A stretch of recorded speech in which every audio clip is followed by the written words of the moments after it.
26 సంవత్సరాల నమ్మకం, లక్షలాది సంతోషకరమైన వివాహాలు. తెలుగు మ్యాట్రిమోనీని డౌన్లోడ్ చేయండి. శ్రీరామ జయం. వెంకటేశ్వర ఆరాధన శనివారానికి ప్రత్యేకం. సేవించపోదాము రే తిరుమల కొండ. ప్రతిరోజు తిరుమల కొండకి వెళ్ళగలుగుతామా? ప్రతిరోజు మన ఇంటిలోనే పూజాగృహంలోనే వెంకటేశ్వర స్వామి వారి అర్చామూర్తి చిత్రపటం ఏర్పాటు చేసుకొని దీపాన్ని స్వామివారికి సమర్పించే విధంగా మనసులో సంకల్పం చేస్తూ పూజాగృహంలోనే దీపాన్ని వెలిగించి ఈ దీపకాంతి తిరుమల వరకు చేరుతుంది అని మన మనస్సులో అనుకోవడమే అర్చన. సంకల్ప సిద్ధి ఎటువంటిది, భావన ఎటువంటిది అంటే ఈ క్షణంలో మనం కన్నులు మూసుకుంటే తిరుమలలో స్వామి సన్నిధానంలో ఉండగలుగుతాం. కన్నులు మూసుకుంటే బంగారు వాకిలిలో అడుగులో అడుగు వేస్తూ మనం అందరినీ చూస్తూ స్వామివారి దర్శనం కోసం లోపలికి వెళుతున్నాం కదా, ఎంత ఆనందంగా ఆ స్వామి దర్శనం మనకు కలుగుతుందో. అంత దూరంగా ఉన్నాడు ఆ స్వామి, అంత దగ్గరగా వెళ్ళే ప్రయత్నం చేస్తున్నాం మనమంతా కూడా. కొంతమంది అయితే సులభంగానే ఆ స్వామి దర్శనం సాధ్యమయ్యేది, కానీ ఆ కొంతమందివి కాస్త అసంఖ్యాకంగా లక్షలాది మందిగా మారిపోవడంతో ప్రత్యక్షంగా ఉండే ఏడుకొండలవాడు అంత దూరంలో మనకు దర్శనం ఇస్తున్నాడు. అలా కాకుండా అంత దూరంగా ఉండే ఆ స్వామి అంతరంగంలో మనం ఎలా ప్రతిష్ఠించుకోగలమా? ఆలయానికి వెళ్ళినప్పుడు స్వామిని చూచినప్పుడు కన్నులు తెరచి ఆ స్వామి రూపాన్ని మనస్సులో నిలుపుకొని కన్నులు మూసుకున్న మరుక్షణం ఆ స్వామిని లోన బంధించేసుకున్నాం. ఈ ఆలోచన మనకు కావాలి. ఒక్కసారి ఆలయానికి వెళితే ఆ స్వామిని ఎలా చూడాలి?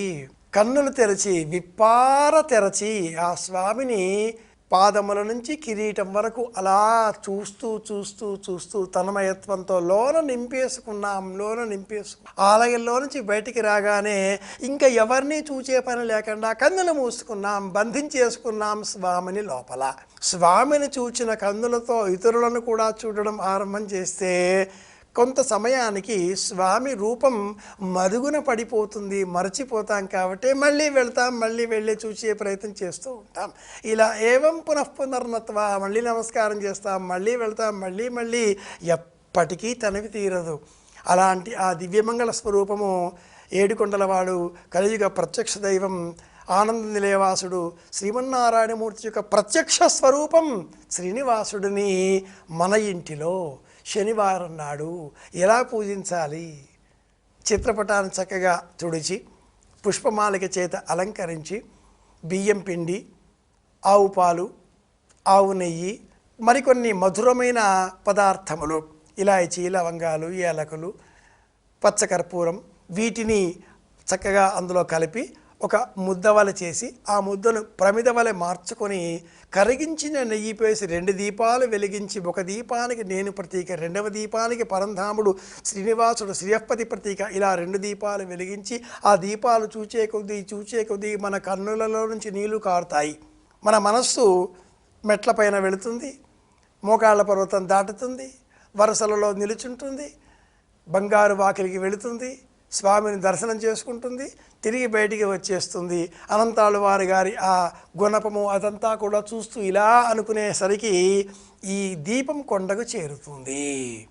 ఈ దీపం మన మనస్సుకు ప్రతీక. ప్రతి శనివారం నాడు ఎవరి ఇంటిలో వెంకటేశ్వర దీపారాధన వెలుగుతుందో ఆ ఇంటికి వెంకటేశ్వర అనుగ్రహం సంపూర్ణంగా లభిస్తుంది. స్వామి కరుణ ఉంటే ధనము, ధాన్యము, సంపద, ఆరోగ్యం, చిన్నారి బాలబాలికల యొక్క చదువు, వివేకము, విదేశీ ప్రయాణాలు, సమస్తము ఇంటిలో ఉండే సభ్యుల మధ్య ఒక పటిష్టమైనటువంటి సమష్టి భావన, ఇవన్నీ వెంకటేశ్వర అనుగ్రహంతో మాత్రమే మనం సులభంగా సాధ్యం చేసుకోగలుగుతాం. అది కూడాను శనివారం నాడు మనం వెలిగించేటటువంటి శ్రీ వెంకటేశ్వర దీపారాధన కారణంగా స్వామి అనుగ్రహం సులభంగా మనకు లభిస్తుంది. ప్రత్యక్షంగా వీలైనన్ని సార్లు తిరుపతి వెళ్ళే ప్రయత్నం అనేకులు చేస్తూ ఉంటారు. మాటికి వెళ్ళకూడదండి. ఒక్కసారి వెళితే చాలు, స్వామి అనుగ్రహం మనకు లభిస్తుంది.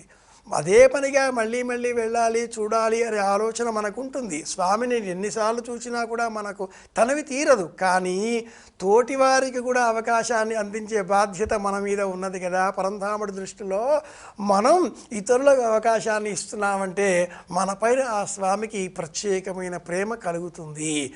నా వద్దకు ఇతరులు వచ్చే విధంగా ఏర్పాటు చేస్తున్నాడే ఈ భక్తుడు అన్న ఆ కరుణ ప్రత్యేకం కారణం చేత మనకు స్వామి యొక్క అనుగ్రహం మరింత విశేషంగా లభిస్తుంది. కలిగే ప్రయోజనం ఆనందం. ఏ దైవము ఇవ్వనటువంటిది, శ్రీ వెంకటేశ్వరుడు మాత్రమే అనుగ్రహించేది ఒకే ఒక్క వరం, అది ఆనందం. ఎందుకంటే ఆ స్వామి ఆనంద నిలయ వాసుడు. స్వామి నివాస క్షేత్రమే ఆనంద నిలయము అన్న పేరు. మనం కోరుకునేదే ఆనందం, సదా ఆనందం కావాలి. ఆనందో బ్రహ్మేతి వ్యజానాత్ ఆనందాధ్యేవ ఖల్విమాని భూతాని జాయంతి ఆనందేన జాతాని జీవంతి. ఆనందం నిలయవాసుడి అనుగ్రహం పొందుదాం. మళ్ళీ కలుసుకుందాం. శ్రీరామ జయం. శుభమస్తు.